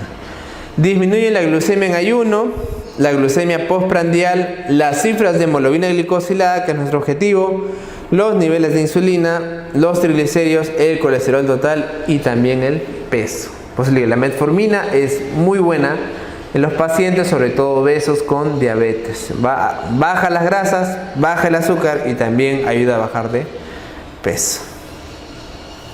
Indicaciones, doctor. La metformina es el principal fármaco en el tratamiento de la diabetes tipo 2. Es la droga de primera elección, ¿ya? Entonces es la primera línea de tratamiento. O sea, ustedes van a ver cuando vean pacientes diabéticos, la mayoría casi siempre toma metformina. La gran mayoría de pacientes está tomando metformina. Ya es el fármaco de primera línea en el manejo de la diabetes. Puede usarse como monoterapia, quiere decir usarse solito, ya, metformina. Puede usarse en combinación con otros, como las tiazolidinedionas, en combinación con las sulfonilurias y después de falla secundaria también a sulfonilurias. También lo podemos combinar con la insulina, ¿ya? La metformina, autor, esta de aquí viene de 500 o de 850 miligramos. La dosis que se puede dar es una tableta al día. Podemos dar una tableta cada 12 horas o, en su defecto, una tableta cada 8 horas. ¿Ya? Esa es la dosis de metformina que usamos. Y como les digo, en general, a todos los pacientes que vienen con diabetes, idealmente darles metformina, todititos. O sea, el paciente que viene con diabetes no se controla con la dieta, señor, su metformina, ¿no? Dependiendo del nivel de glucosa, le vamos a dar 1, 2 o 3 veces al día. ¿Ya? Entonces, la mayoría de pacientes tienen metformina porque les ayuda también a bajar de peso. Contraindicaciones. La metformina en paciente con enfermedad renal crónica no se debe usar porque tiene una depuración de creatinina, depuración por el riñón muy importante. Paciente con enfermedad hepática severa tampoco está contraindicado en estos casos. Acidosis metabólica aguda o crónica, edad más de 80 años, ICC, insuficiencia cardíaca congestiva o embarazo y lactancia también podemos tener problemas, ¿sí? Esas son las contraindicaciones. Los efectos colaterales, el 5-20% puede haber disminución del apetito, náuseas, vómitos, diarrea, disconfort abdominal. Y aquí hay una complicación que también quiero que la aprendan porque es una complicación muy sui generis, que es la acidosis láctica. ¿Ya? La acidosis láctica. La acidosis láctica es un estado en el cual los niveles de ácido láctico o de lactato pueden elevarse. ¿Ya? La metformina está ligada a esa reacción adversa que es rara. Ya no es una reacción adversa común, es rara la acidosis láctica, pero es muy particular de la metformina. Ningún otro fármaco te causa así tan frecuentemente acidosis láctica. Ya es una reacción, una de las más severas ocasionadas por metformina. ¿Cómo me doy cuenta, doctor? Generalmente el paciente viene con cefalea, viene bien agitado, ¿ok? Por la presencia de lactato, y tú le tomas un GAGA y el lactato está más de 1, está 2, 3, 4. Eso es acidosis láctica, ¿sí? Muy bien. Luego tenemos al grupo de las tiazolidinedionas. Acá están las glitazonas. Rosiglitazona, pioglitazona. El mecanismo de acción se va a unir al receptor PEPAR, que es el receptor proliferador peroxisomal activado. Receptor proliferador peroxisomal activado. Esto de acá va a cambiar la expresión de los genes dependientes de insulina en el hígado. Principalmente actúa en el tejido adiposo, disminuyen los ácidos grasos libres plasmáticos, disminuye la secreción de factor de necrosis tumoral e incrementa la secreción de adiponectina. Hay una mejoría en la acción de la insulina en músculo, tejido adiposo e hígado. Entonces, como les digo, estos fármacos lo que van a hacer es disminuir la resistencia, van a favorecer la respuesta periférica a la insulina. No tienen ningún efecto estimulante de la producción de insulina y no producen tampoco hipoglicemia. ¿Ya? No producen hipoglicemia. ¿Qué significa esto en verdad? O sea, todos los fármacos bajan la glucosa. ¿Ya? La metformina, la sulfoniluria está hecha para bajar la glucosa, pero el riesgo de hipoglicemia es menor con estos fármacos. ¿Ya? O sea, el paciente que toma metformina, que toma las tiazolidinedionas, van a tener menor riesgo de hipoglucemia, de baja de glucosa. Doctor, los que usen insulina obviamente van a tener más riesgo de hipoglicemia y los que usen sulfonilurias también van a tener más riesgo de hipoglicemia. Entonces, como les repito, a pesar de que esos fármacos obviamente bajan los niveles de glucosa, se les considera que no producen hipoglicemia. ¿Ya? No producen hipoglicemia. Efectos sobre los lípidos: me bajan los niveles de triglicéridos, de ácidos grasos libres y me aumentan los niveles de HDL. Efectos adversos con las pioglitazonas: ganancia de peso. Es un problema, ¿no? ¿Se acuerdan que les había dicho que la metformina bajaba de peso? Ya, esos de acá ocasionan ganancia de peso. anemia, edema periférico y pueden dar también falla hepática, ya falla a nivel hepático. Contraindicaciones: las grietas van a estar contraindicadas en el embarazo, en la lactancia y en los niños. ¿Ya? Las ventajas: no causan hipoglicemia, como les he dicho, mejoría en componentes del síndrome metabólico, mejora los lípidos, la función endotelial, no tanto como la metformina, pero sí lo hace. Reducción de peso con la metformina, reducción de infartos con la metformina y reducción de mortalidad cardiovascular también demostrado con la metformina. Muy bien. Estos medicamentos tengo que decirles que están bastante caros. Ya esos de acá son uno de los más caros que existen de la diabetes. No lo usamos mucho, la verdad. Lo usamos en algunos pacientes que no controlan la glucosa con todo lo que se le da. ¿Ok? Y como les digo, han sido relacionados también estos de acá a eventos cardiovasculares. En algunos países, en Europa por ejemplo, se ha suspendido el uso de algunas glitazonas. Actualmente, más que todo, estamos con la pioglitazona, ¿ya? Las demás han sido suspendidas del mercado por los eventos cardiovasculares que generaban. Muy bien, doctor. Otros fármacos tenemos acá a los inhibidores de la alfa-glucosidasa. Estos de acá, fácil, son medicamentos que van a interferir en la digestión de los carbohidratos, ¿ya? O sea, van a impedir que los carbohidratos se absorban. Si no se absorben, no voy a poder obtener glucosa de ellos, ¿sí? ¿Entienden? Entonces este fármaco actúa a nivel gastrointestinal, ¿eh? No actúa a nivel del páncreas ni de los receptores de insulina. Actúa a nivel gastrointestinal para que la glucosa no se absorba. Como podemos ver acá, ¿no? Tenemos acá que los carbohidratos complejos tienen que pasar a oligosacáridos y luego posteriormente los oligosacáridos tienen que pasar a monosacáridos, ¿sí? Este paso está, digamos, efectivizado por las glucosidasas. Si nosotros utilizamos un inhibidor de las glucosidasas, vamos a impedir el paso de oligosacáridos a monosacáridos y por lo tanto la consiguiente disminución de su absorción. ¿Se acuerdan de algún tipo de monosacárido, por ejemplo? ¿Qué monosacárido teníamos? La glucosa. Otro, galactosa, ¿sí? ¿Te acuerdas? Galactosa. Oligosacárido. En bioquímica les deben haber enseñado la fusión de la glucosa más la fructosa. ¿Qué te daba? Sacarosa, ¿sí? Sacarosa, ¿no? Glucosa más glucosa te puede dar maltosa, ¿no? Y así. ¿Cuál es el carbohidrato complejo? Almidón, glucógeno, que se encuentra el almidón, por ejemplo, en los vegetales, ¿no? En los carbohidratos, perdón, en las legumbres, ¿no? En los tubérculos. Almidón, ¿sí? Oligosacárido, galactosa, maltosa, sacarosa, y monosacárido, glucosa, galactosa, fructosa. Entonces, este paso tan importante lo va a efectivizar la glucosidasa. Muy bien.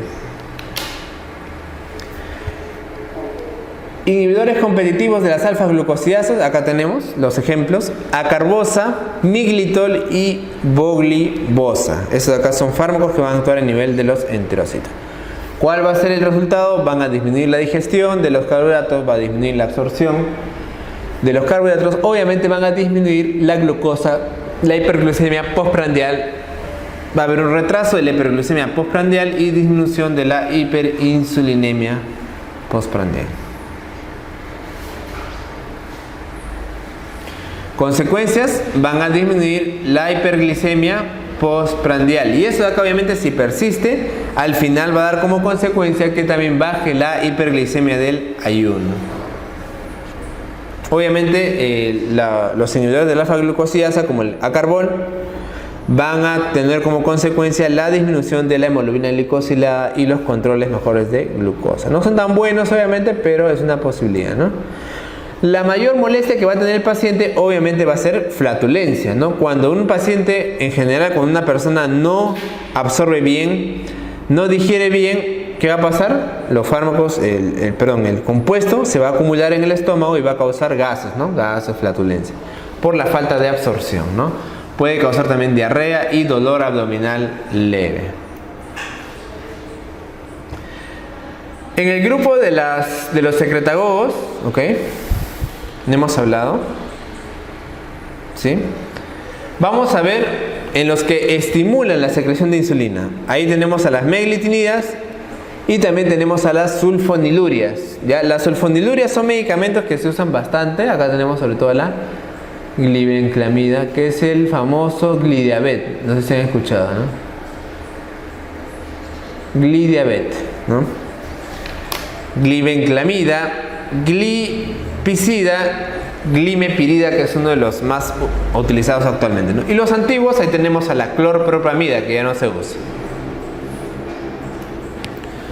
La historia natural del desarrollo de la diabetes 2 es una pérdida progresiva en función de las células beta, ¿no? Obviamente un paciente que tiene diabetes 2 al final puede requerir uso de insulina por el desgaste de las células pancreáticas. La pérdida progresiva de la función de las células beta va a ser obviamente causada por la pérdida en la habilidad de la glucosa para producir el cierre de canales de potasio en la membrana plasmática. En forma directa van a aumentar el cierre estimulado por la glucosa de los canales de potasio dependientes de ATP, ¿no? Justo lo que habíamos visto, ¿no? ¿Cómo actuaban estas sulfonilurias, estos antidiabéticos? ¿No? Acá les decía.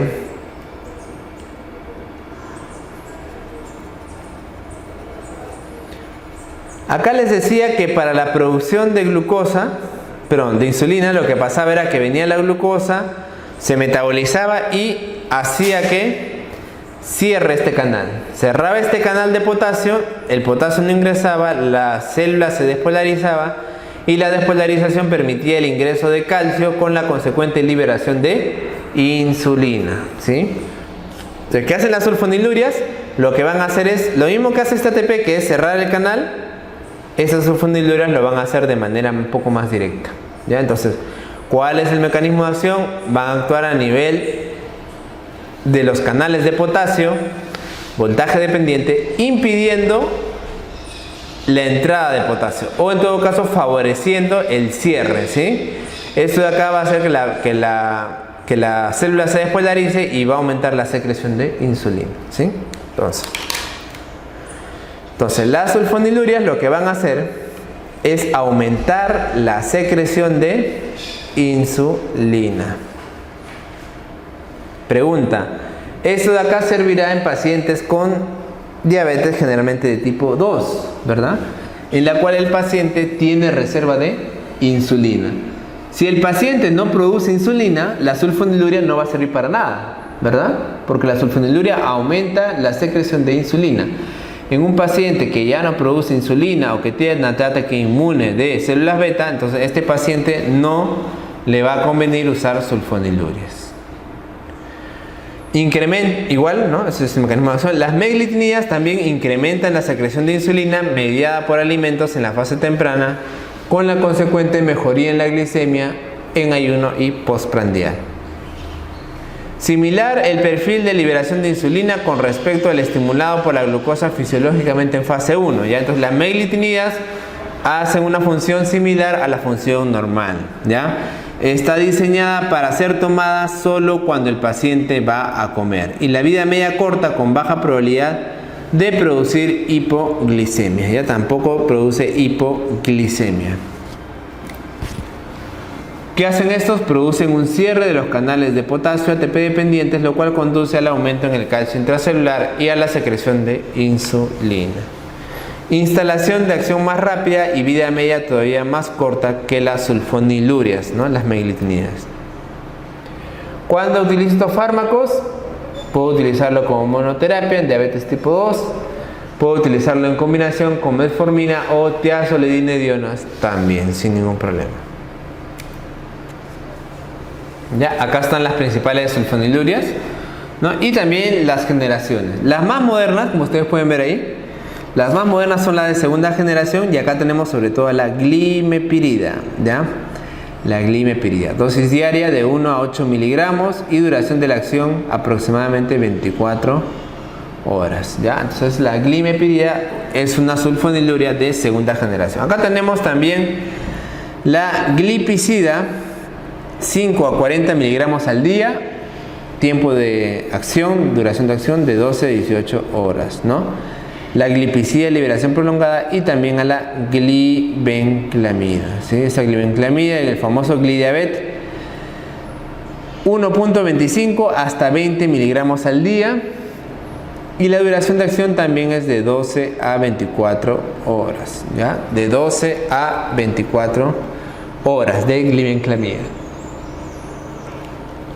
Y las sulfonilureas de primera generación tenemos a la antigua clorpropamida, ¿ya? La clorpropamida. Acá también tenemos a la tolbutamida, que es mucho más antigua, ¿ya? Clorpropamida de 100 a 500 miligramos, duración más de 48 horas.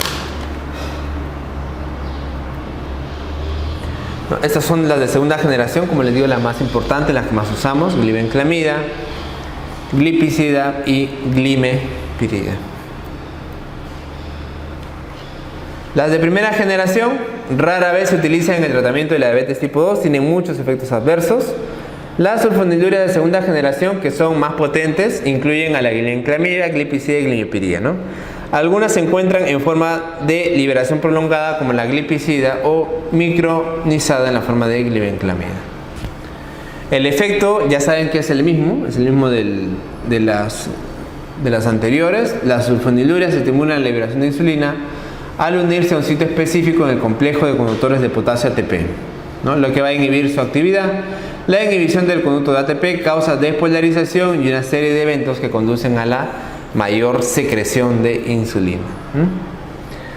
En resumen, las sulfonilureas aumentan la secreción de insulina en ayuno, aumentan la secreción de insulina en la fase tardía mediada por alimentos. No estimulan la biosíntesis de insulina, ¿no? Sino más bien solamente su liberación. Las de primera generación, ahí están: carbutamida, tolbutamida, clorpropamida, acetohexamida, glucodimazina, tolazamida. Las de segunda generación, las que usamos más: glibenclamida, glipizida y glimepirida, ¿no? Estos de acá son los fármacos de segunda generación. La eficacia, aproximadamente 20 a 30% en diabetes tipo 2, ¿ok? O sea, es una eficacia buena. Adherencia a la dieta, requiere el paciente adherencia a la dieta. Disminución severa en la función de la célula beta pancreática. Eso es la eficacia. Falla secundaria, de 5 a 10% de pacientes por año tienen una falla secundaria por sulfonilurea. 50 a 75% llegan en buen control a los 10 años de usar sulfonilureas, ¿no? ¿Cuáles son las causas de que el paciente tenga una falla? Probablemente la dieta, que el paciente se pase la dieta, no haga la dieta respectiva. Paciente que no haya sido bien seleccionado. Si la célula beta está exhausta, ¿ya? Eso quiere decir que si la célula beta ya no produce más insulina, ya ha dejado de producir, ya me va a empezar a fallar las sulfonilureas, ¿no? Y algunos medicamentos como los beta bloqueadores o tiazidas que me pueden alterar el nivel de glucosa. ¿En qué pacientes me va mejor usar sulfonilurea? ¿En qué pacientes yo tengo unos indicadores que me dicen que probablemente voy a tener éxito en la terapia? Paciente más de 40 años. Si la diabetes de tipo 2 se ha instalado menos de 5 años de evolución, ese paciente me va a ir mejor. Peso corporal entre 110 y 160% del ideal, o sea, no tanto. Y la glucosa en ayuno de máximo de 180. Esos pacientes son pacientes que me van a ir bien con el tratamiento. Contraindicaciones: los pacientes que son alérgicos a las sulfas, ¿ok? Porque puede haber un tipo de reacción. Los diabetes tipo 1, ya dije por qué, ¿sí? Porque los diabetes con tipo 1 no tienen insulina porque tienen un ataque autoinmune. Entonces, a esos pacientes, ¿para qué le voy a dar un secretagogo? No tiene insulina. Embarazo y lactancia también. Insuficiencia renal demasiado crónica. Estrés, infección, infarto de miocardio o ACV. Bien. Reacciones adversas: las sulfonilureas pueden causar hipoglicemia. Este de acá es el efecto más más molestoso, ¿ya? ¿Se acuerdan que les dije que la metformina y las tiazolidinedionas no ocasionaban, ¿no?, hipoglicemia? Ya, esta sí, ¿ya? Las sulfonilurias causan hipoglicemia. Podría llegar al coma incluso, por eso están, ¿no?, en individuos de edad avanzada, sobre todo en viejitos o con alteración de la función hepática o renal. El paciente con sulfonilurias puede incrementar de peso de 1 a 3 kilogramos y otras reacciones menos frecuentes son náuseas, vómitos, ictericia, colestática, agranulocitosis, anemia plástica y hemolítica y reacciones de hipersensibilidad generalizada.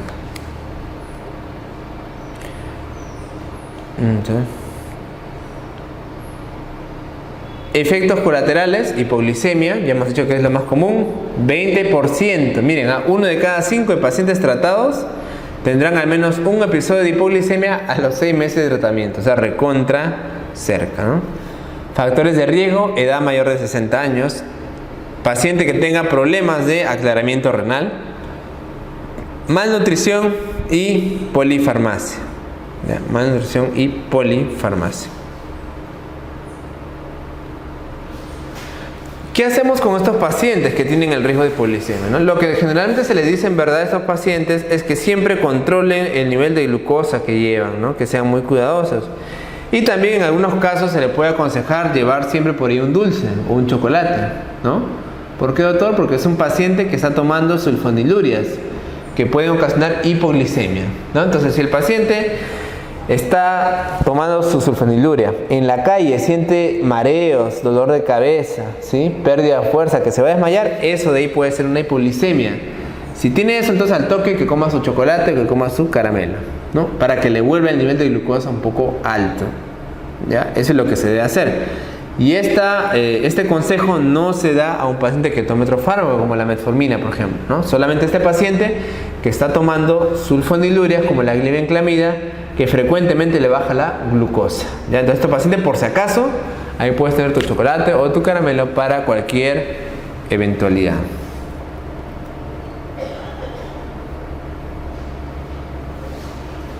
Muy bien. Acá hay algunas comparaciones entre las glinidinas, ¿no?, repaglinida, nateglinida con las sulfonilurias, ¿no? Estas de acá se usan generalmente 3 veces al día, ¿no? La glucosa basal, acá está la glucosa basal que nosotros logramos obtener a veces. La glucosa, la insulina, ¿no?, está en fase tardía, o sea, funciona en la fase tardía de la liberación en sulfonilurias.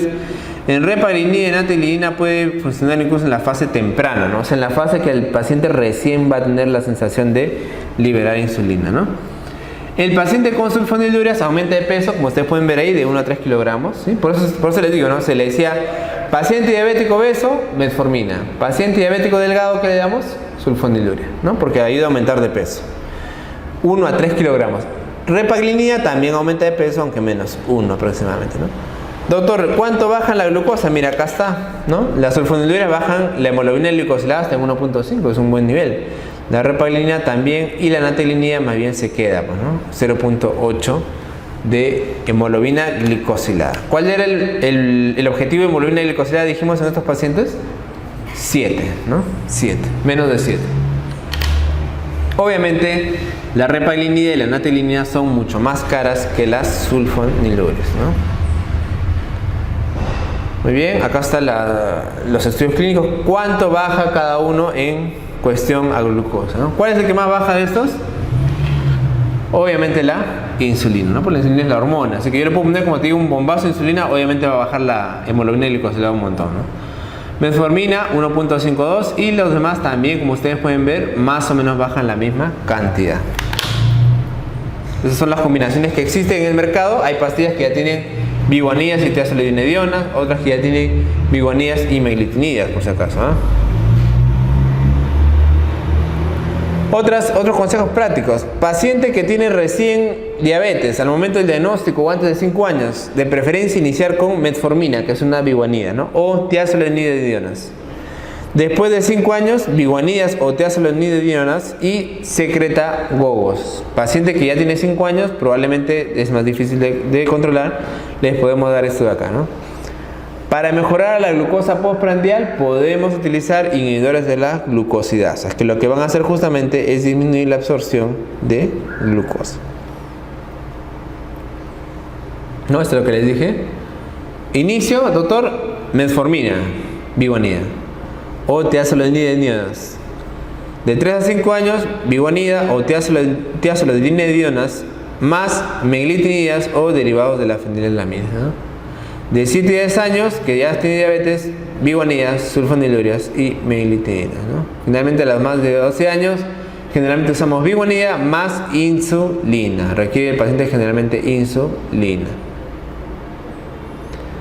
¿no? Estas son las de tipo no sulfonilurias. Acá son la repaglinida y la nataglinida, ¿no? La dosis de 0.5 a 16 miligramos, la otra de 180 a 360 y la duración de 2 a 6 horas aproximadamente de cada uno, ¿sí? Esos de acá son los medicamentos más importantes que vamos a ver en el manejo de la diabetes, ¿sí?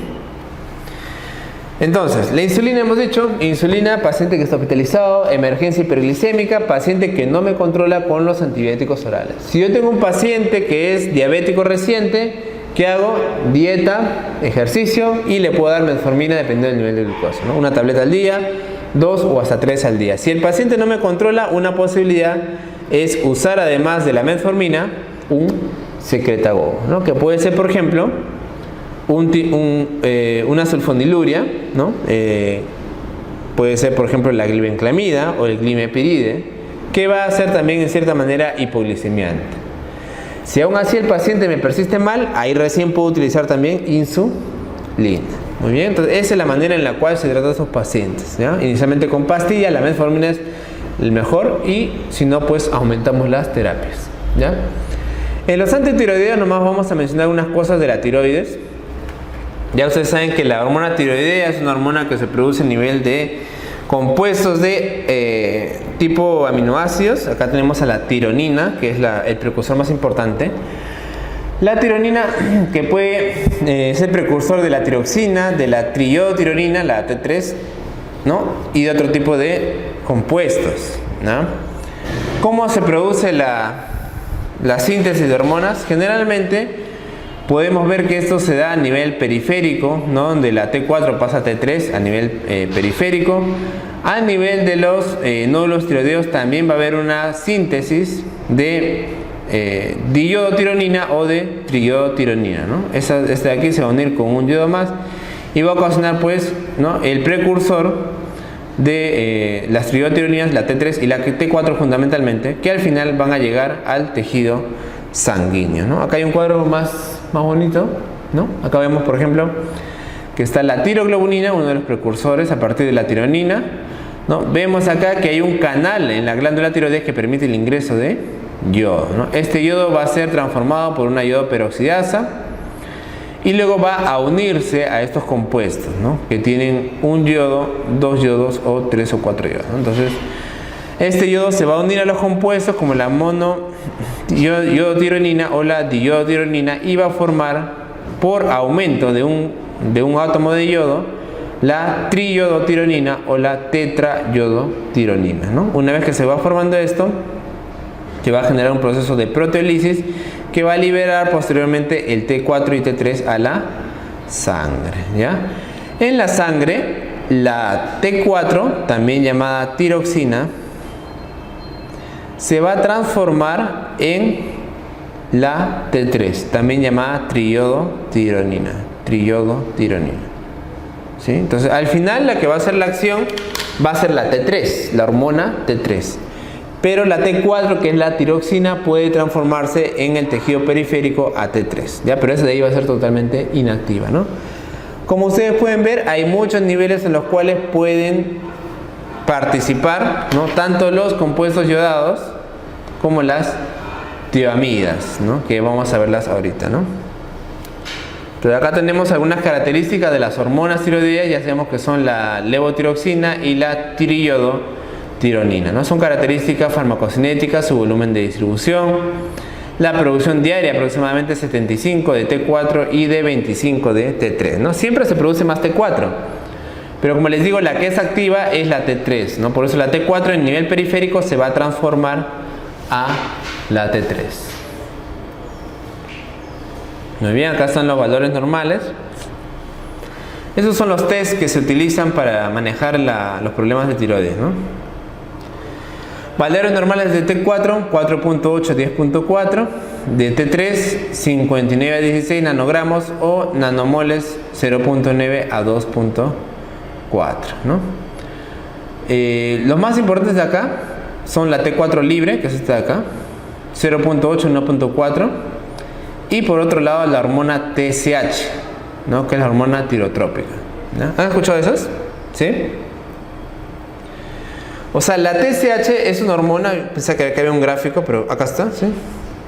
La TSH es una hormona que se produce en la hipófisis, ¿ya? Se llama hormona estimulante de la tiroides. Esta de acá va a favorecer la producción de hormonas tiroideas en la glándula tiroides, ¿no? Entonces, si no está esta TSH, no se va a favorecer la producción. ¿Cómo va a estar en un paciente que tiene hipotiroidismo? ¿No? Y por eso es justamente ese cuadro de las pruebas, ¿no? En el hipotiroidismo va a estar bajo el nivel de T4 generalmente. Y el nivel de T4 va a ocasionar un feedback negativo. Si la T4 está abajo, le va a decir a la hipófisis, le va a decir, produce más nivel de TSH, de la hormona estimulante de la tiroides, ¿no? Nuevamente, si el déficit está en la tiroides, eso se llama hipotiroidismo primario, la T4 va a estar baja y por lo tanto la TSH va a estar recontra elevada, ¿no? Por mecanismo de feedback. T4 baja, le va a decir, produzco más TSH. Y eso de acá va a llevar a un círculo vicioso, ¿no? Porque la TSH va a aumentar, pero nuevamente la TSH le va a decir a la tiroides, produce, y la tiroides no va a poder producir T4. Muy bien. ¿Qué sucede en el hipotiroidismo secundario? Es diferente. En el hipotiroidismo secundario el problema ya no está en la tiroides, sino en la hipófisis. Hipotiroidismo secundario. ¿Cómo va a estar la TSH? Va a estar baja. Y la T4 va a estar baja, ¿no? Baja TSH, la T4 no se produce. Esa es la gran diferencia, ¿no? Por eso,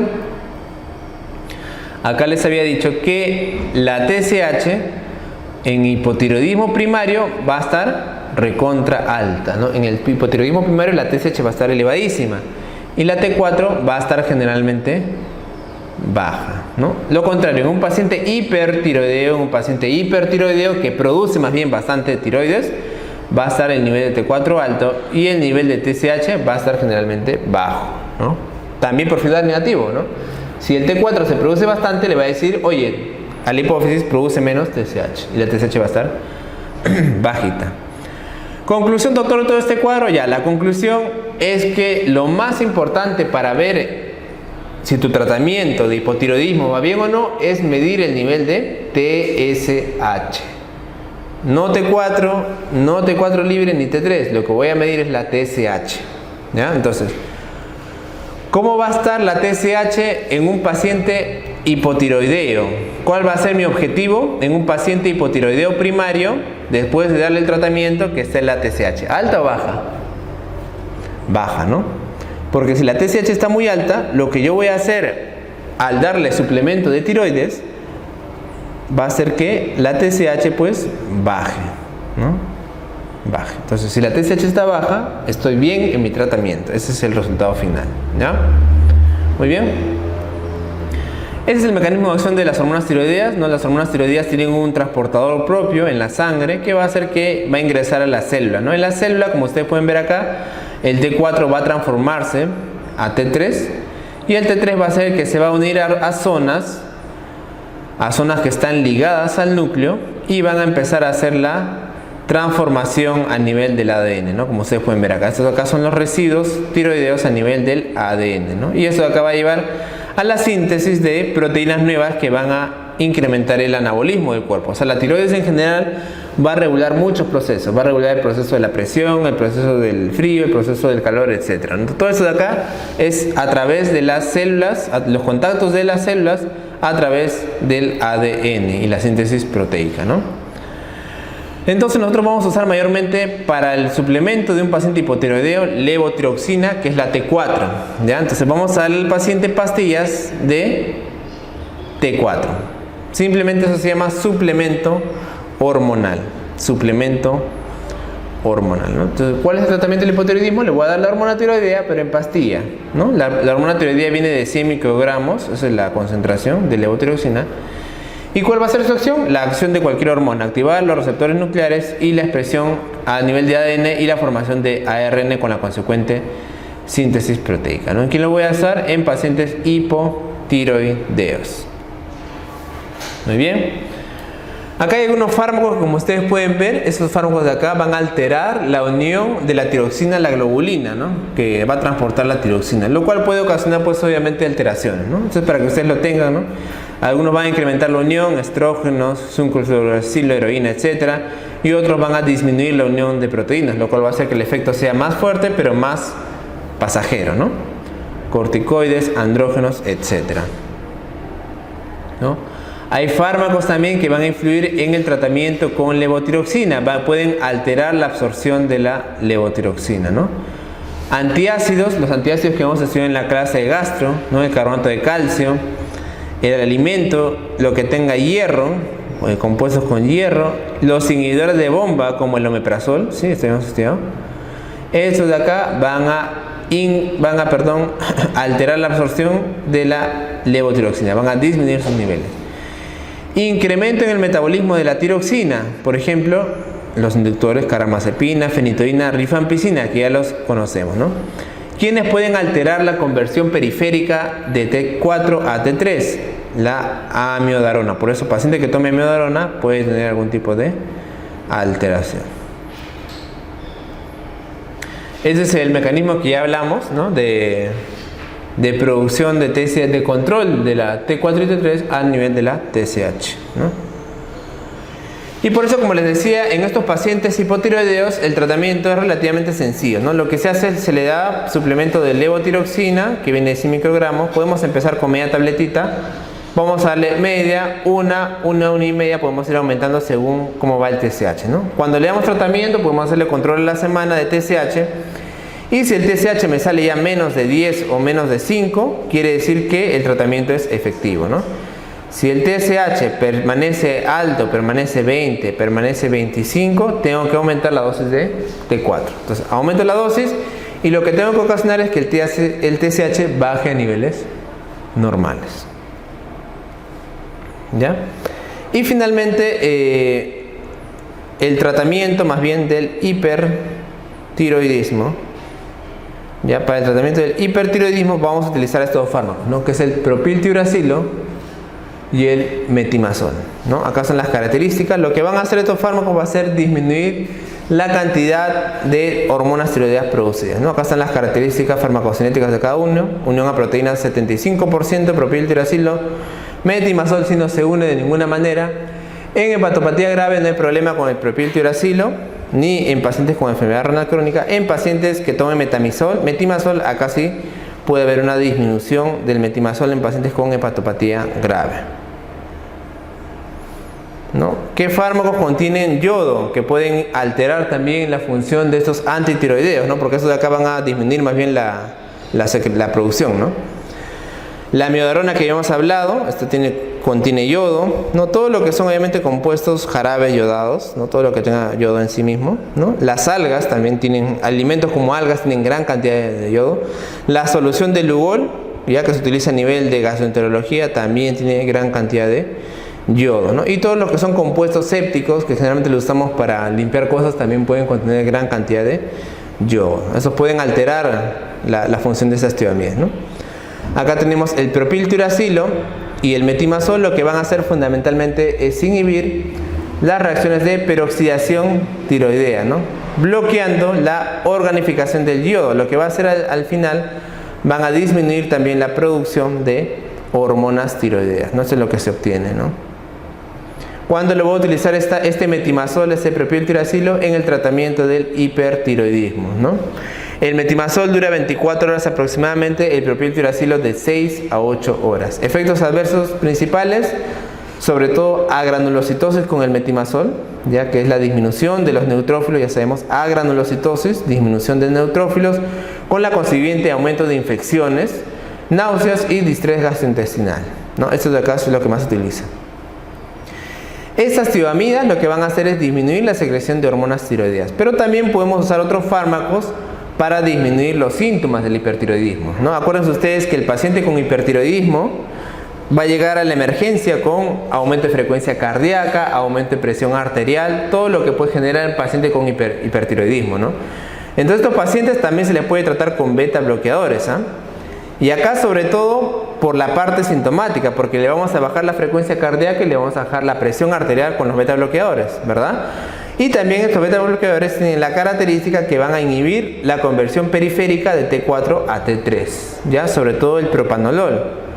Por lo tanto, también aparte de bajarme los síntomas, me van a disminuir la conversión de T4 a T3, también me van a bajar los niveles de hormona tiroidea, ¿no? Pero si ustedes quieren dar un fármaco que disminuya la síntesis, o sea, no solo la conversión periférica, sino la creación de las hormonas en la glándula tiroides, acá mejor usamos metimazol y propiltiuracil, ¿no? Sino que un paciente que viene a emergencia, me va muy bien darle beta bloqueadores, ¿sí? Muy bien.